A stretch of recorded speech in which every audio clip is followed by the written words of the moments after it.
Hello students, তোমরা যারা গৌরবঙ্গ ইউনিভার্সিটির আন্ডারে সেকেন্ড সেমিস্টারে ছাত্রছাত্রী আসো এবং তোমাদের সোশ্যোলজি সাবজেক্টটা এমডিসি কোর্স হিসেবে আছে, আজকের ক্লাসটা তোমাদের জন্য অত্যন্ত গুরুত্বপূর্ণ। আজকের ক্লাসে তোমাদের আলোচনা করব এমডিসি যে পেপারটা রয়েছে, তোমাদের এখান থেকে 10 নম্বরের একটি প্রশ্ন উত্তর নিয়ে আলোচনা করব। প্রশ্নটা হচ্ছে, গার্হস্থ্য হিংসার বিভিন্ন ধরনগুলি আলোচনা করো। এই প্রশ্নটা মোস্ট ইম্পর্টেন্ট। প্রথমে ইন্ট্রোডাকশন দিতে হয়। দেখো, ভূমিকা।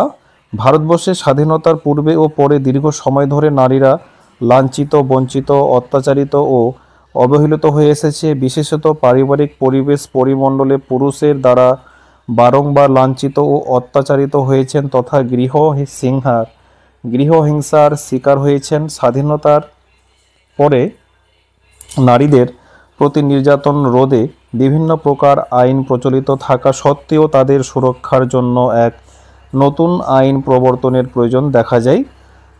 অর্থাৎ নতুন আইন প্রবর্তনের প্রয়োজন দেখা যায় এবং এই আইন পারিবারিক হিংসা প্রতিরোধ আইন নামে পরিচিত। অর্থাৎ যেটাকে বলা হয় ডোমেস্টিক ভায়োলেন্স অ্যাক্ট। তোমাদের পরীক্ষায় এই কোশ্চেনটা আমি তোমাদের একটু আলোচনা করি। এই যে গার্হস্থ্য হিংসার বিভিন্ন ধরনগুলি, তোমরা দেখবে ডোমেস্টিক ভায়োলেন্স বলে যদি কোনো অ্যাক্ট থাকে তাহলে কিন্তু সেটার হচ্ছে বিপরীত, মানে এই প্রশ্নটার কথাই কিন্তু লিখতে বলা হচ্ছে। এখানে 3 নং ধারা প্রথম পয়েন্টটা, গার্হস্থ্য হিংসার ইংরেজি টার্ম হচ্ছে ডোমেস্টিক ভায়োলেন্স। 3 নং ধারায় বলা হচ্ছে, এই অধ্যায়ে গৃহ হিংসার অর্থ সম্পর্কে সংজ্ঞা দেওয়া হয়েছে। এই আইনের উদ্দেশ্য সাধনে প্রতিপক্ষের কোনো কাজ বা কাজ করা থেকে বিরত থাকা বা তার আচরণ থেকেই গৃহহিংসা ধরে নেওয়া যেতে পারে।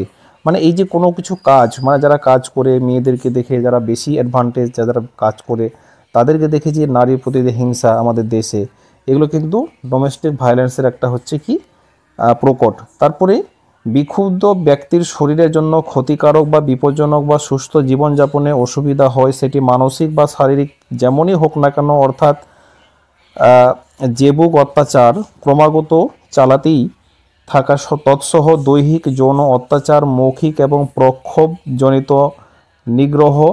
তারপরে রয়েছে অর্থনৈতিক নিগ্রহ করা, মানে অর্থনীতি দিয়ে একটা প্রক্ষোভ মানে অত্যাচার, ঠিক আছে। মানে বাড়ি থেকে নিয়ে আসতে হবে, যৌন কোনো কিছু নিয়ে আসতে হবে, বা হচ্ছে বিবাহের পূর্বে এরকম শর্ত থাকে নারীদের ব্যাপারে, ঠিক আছে।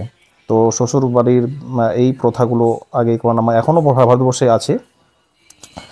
বিক্ষুব্ধ ব্যক্তি তার আত্মীয় পরিজন নানাভাবে যৌতুক বা সম্পত্তি বা মূল্যবান ধন সম্পত্তির অন্যায় চাহিদা বা দাবি আদায়ের বিরুদ্ধে মহিলাকে নিগ্রহ করে, যাতে সে হয়রানি, ক্ষতি বা যে কোনো অত্যাচারের শিকার হয়। তারপরে যে পয়েন্টটা আছে এখানে দেখো, ক এবং খ, এটা একটা অনুচ্ছেদ। উল্লেখিত পন্থায় বিক্ষুব্ধ ব্যক্তি কিংবা তার আত্মীয় স্বজনকে নানাভাবে ভয় দেখানো হয়। অত্যাচারিত ব্যক্তিকে বিভিন্নভাবে শারীরিক ও মানসিক নির্যাতন করা হয়, ঠিক আছে। তারপরে রয়েছে এখানে ব্যাখ্যা স্বরূপে বিষয়টি বোঝানো হলো।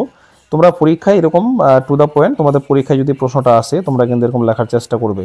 শারীরিক নির্যাতন বিভিন্ন কারণে, যেমন কোনো মেয়ের পছন্দের কাজকর্ম করতে না পারা, গৃহবধূকে পণের জন্য অ্যাসিড ছোড়া, আগুনে পুড়িয়ে মারা, মারধর করা, যন্ত্রণা দেওয়ার জন্য শারীরিকভাবে আঘাত করা, এই সমস্ত শারীরিক নিগ্রহ সুরক্ষা প্রতিরোধ আইনের আওতাভুক্ত। এইগুলো হচ্ছে ডোমেস্টিক ভায়োলেন্স। মানে তোমরা যদি বলো ডোমেস্টিক ভায়োলেন্স আসলে কি মানে তাহলে হচ্ছে এগুলো যৌন নির্যাতন। এমন অনেক সময় দেখা যায় পরিবারে মেয়েদের নানাভাবে যৌন অত্যাচার সহ করতে হয়, ইচ্ছার বিরুদ্ধে যৌন জীবনযাপন করতে বাধ্য করা হয়, ইচ্ছা অনিচ্ছা থাকা সত্ত্বেও তাদেরকে ঘর সংসার করতে হয়। বিয়ের নামে অনেক সময় মেয়েদের রাতের পর রাত ধর্ষিত হতে হয়। এই ঘটনায় শুধুমাত্র স্বামী ছাড়াও পরিবারের অন্যান্য সদস্যরা অনেক সময় জড়িত থাকে। এমন দেখা যায় পরিবারের মেয়ে তার কাছের আত্মীয় স্বজনের দ্বারা যৌন অত্যাচারের শিকার হয়। তারপরে মৌখিক এবং হচ্ছে প্রাক্ষোভিক নির্যাতন, কোনো মহিলাকে তার ইচ্ছের বিরুদ্ধে জোর করে বিয়ে দেওয়া, কোনো মহিলাকে অশ্লীল ভাষায় গালাগালি করা, ব্যঙ্গ বিদ্রূপ করা, অনেক সময় পুত্র সন্তান না হওয়ার জন্যে বা কন্যা সন্তান না হওয়ার জন্য গঞ্জনা দেওয়া, সন্তান না হওয়ার জন্য অপমান করা, অপদস্থ করা ইত্যাদি অন্তর্গত। তারপর রয়েছে গালিগালাজ করা, খেতে না দেওয়া। এসবের পাশাপাশি আবেগগত নির্যাতন করা হয়। আর্থিক নির্যাতন একটা আছে। অভিযোগকারী মহিলাকে গৃহচ্যুত করার জন্য তা ভাড়া দেওয়ার বন্ধ করা, তার ভরণ পোষণের দায়িত্ব না দেওয়া, প্রতিনিয়ত দুঃখ কষ্ট যন্ত্রণার মধ্যে রেখে দেওয়া। তারপর রয়েছে এখানে অন্তর্গত গৃহের আসবাবপত্র, কোনো দামি সামগ্রী বা স্থাবর অবস্থার একক বা যৌথ সম্পত্তি থেকে বঞ্চিত করা, পারিবারিক সম্পর্কের সূত্রে অভিযোগকারী মহিলা যে সুবিধা পাওয়ার অধিকারী সেই সুবিধা যাতে না পায় তার জন্য সেই মহিলাকে নিয়ন্ত্রণ করা বা বাধা দেওয়া, অংশীদারি গৃহে বসবাসে বাধা আরোপ করা। অনেক সময় মহিলারা বাড়ির বাইরে গিয়ে বা বাড়িতে থেকে অর্থ উপার্জন করে। তারপরে এখানে লাস্ট উপসংহারটা আমরা জেনে নেব। এখানে এটা তোমরা দেখে নাও।